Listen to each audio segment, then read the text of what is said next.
Welcome to part 6 of the Fishbowl with DJ Premier. This is always one of my favorite segments. The last one, we do quick hitters. We hit Detroit, we hit Polish music, we hit yodeling, and of course, we had to talk about Marlboro Reds. That had to come up. So, enjoy, keep watching.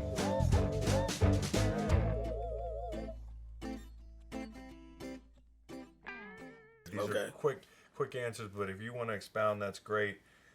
My first question that just reminded me of is, what's the royalty check you get that you're always like, holy shit, like this is still coming in? Or Gang Starr, Biggie. Yeah, the Biggie checks have been nice. I'm sure the Biggie checks are nice. Yeah, the Jay-Z checks got nicer as I guess as his situation got different.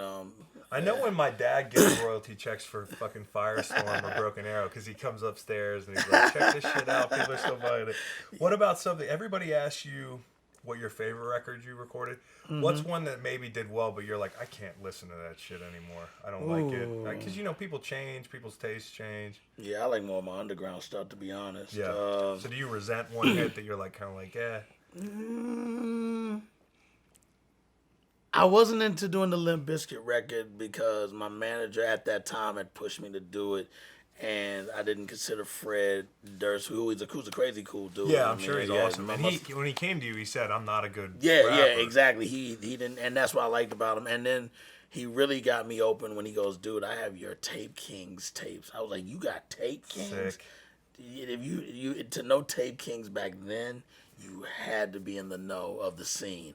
So when he said, I got your Tape Kings tapes, I love Head Over Wheels by G-Dep, I'm like, that's beyond underground. Yeah. I'm doing the record. Yeah. And then Method Man was on it. Yeah. So yeah, and Meth, I mean, like. With Meth, it's like, yo, I'm in. And the thing is, the In Together Now with Limp Bizkit, 6 million sold. It's not necessarily your favorite, but. Yeah, 6 million said, and the plaque is on the wall. So we talked about regions. What's the most underrated region that MCs are coming out of that maybe people overlook? Or what's the next region that people overlook? Wow, that's a good question. Shoot. That's what I like to hear. Wow. Fucking, I think Detroit has a lot of dope MCs. Yeah. A lot. I know there's Royce, there's Big Sean, there's Eminem. Relative to what Guilty people know, Simpson. Yeah. But they're an MC city. Mm-hmm. And they're very Detroit. Like that Detroit versus everybody, they're really the one that started that whole thing. Detroit and Michigan, whatever neighborhood and socioeconomic background you have, it's like it's got an edge to it. Mm-hmm. It's like everybody just has this like Detroit versus everybody vibe. My tattoo artist, shout out to Been Around Tattoos. He's gonna love that I shouted him out here. Maybe he'll give me a free tattoo. There you go. But he's from Michigan, and the way he describes it is just everybody's got this edge. Like they got a chip on their shoulder. Yeah. And it's no different when you hear the artists that come out of there for sure. Yeah. I gotta shout out my tattoo artist too, Cartoon, and Nice. Gary Cosmo. Gary Cosmo is the one that did Rage Against the Machine's bass player.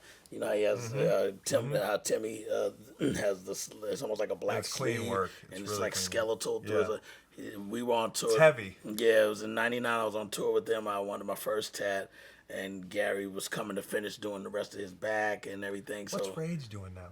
They're Prophets of Rage, which is the band with Chuck D and B Real of Cypress Hill. Yeah. And Chuck D of Public Enemy are the front men. But they're about to go back on the road now as Prophets of Rage. Oh, that's great. So it's the Rage. It's all three of the band members minus Zach, and then Chuck D for Public Enemy and B Real are the voices, and they do Cypress Hill music, Public Enemy music, and Rage music all in the same set. I got something that's buried so fucking far, I hope. But me and my buddies, when I was a little kid, I liked Cypress Hill a lot. Right. And we used to get the instrumentals on a tape and rap over it. Oh, yeah. I hope that's so fucking buried. Oh, no. I think it was. I think You gotta dig them up. You gotta let me hear them. Fuck no, dude. Hey, yeah, I'm gonna be like, hey, Preemo, can you hear my tape? No, put your phone in my ear. Yeah. I'll be like. It was the Tequila Sunrise beat. Oh, okay. Yeah. So this was like I was 13. This was like the days where we used to go sneak out and smoke cigarettes and that sort of bad kid shit. Yep. And listen to Cypress Hill. Did the same thing. I love that. My dad smoked Marlboro Reds for a brief time, and I was like, he smoked when you Marlboro smoke Marlboro Reds, you're not fucking around. No. All right, Marlboro Reds came up. Sorry, I gotta stop this interview and talk about Marlboro Reds. The first cigarette I ever smoked as a young teenager country store, have no idea how they sold to me and my buddy outside Charlottesville, but we used to get a pack and sneak out into the field in broad daylight and just rip heaters. Only a couple though, because they were Marlboro Reds. And anybody that's had a Marlboro Red knows that they are harsh, especially on young lungs. But this ad here, solid gold. Just take another minute, check it out. Brilliantly produced. No lies in this ad at all. Very, very, very accurate ad from the 1950s. Check it out. This is a man who smokes Marlboro cigarettes. What kind of a man is he? I'm a guy who likes to work on my car. I like to take it apart and put it back together. I get to working on it and forget where I am, what time it is. I even forget to eat. You don't forget to smoke, though. I always smoke when I work. They go together. What about, we talked about Detroit, what about an international scene that's up and coming? When we go to play in London, we hear rappers all the time, and I'm like, oh, they got a big scene here. But London's always had a big scene What's in the next? 80s, and Paris' scene is insane. Yeah. When it comes, and it's hardcore. I'm talking about really hardcore, where we don't know what the fuck they're saying, and it's like, yo, they sound hard. Yeah. It's like- and you're just like, yo, yeah. Yeah, what he said. Exactly. That guy's fucking Le Plume, serious. you know. So, That's awesome. You know, so yeah, but yeah, France is always has a really hardcore scene. A lot of Toronto MCs, you know. Well, way before Drake, there was Cardinal Official, Thrust. Is Cannabis from Canada? No, Cannabis is from the States. Okay. Yeah, should big up to Biss. Well, Cannabis, I heard the story that he almost got the devil's pie. It was made for him. D'Angelo, Richmond, Virginia. Yeah, that's what up to D, man. That's my guy, man. Yeah. Yeah, So he's deep. Yeah. He's so deep. That's my guy. Iconic, super iconic. Majorly. Like out of a different era. Yeah. No, we're aliens, and I get his alien ways. I get it.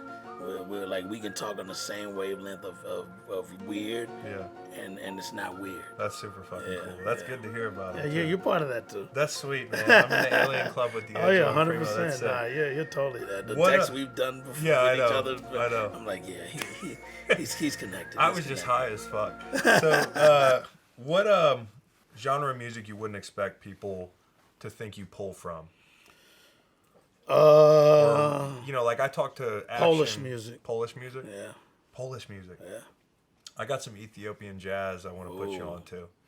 Not that you have any shortage of music. Yeah, no, I'm with it. Okay.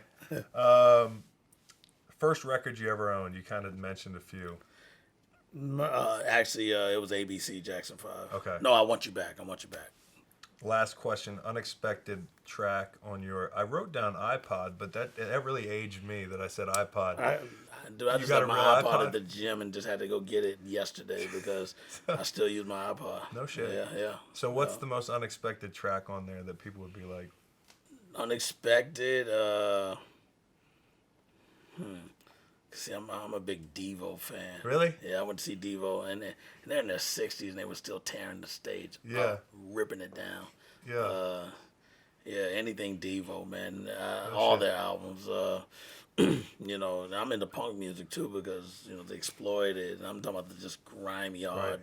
Anything that was rebellious, but yeah, yodel music. Yodel music? I love yodel music. No shit. Yeah. No shit. Yeah, I just bought a yodel, compilation on iTunes. It's got like about 60 songs, and I'm sitting there going, oh yeah, now I need to see this is yodel music.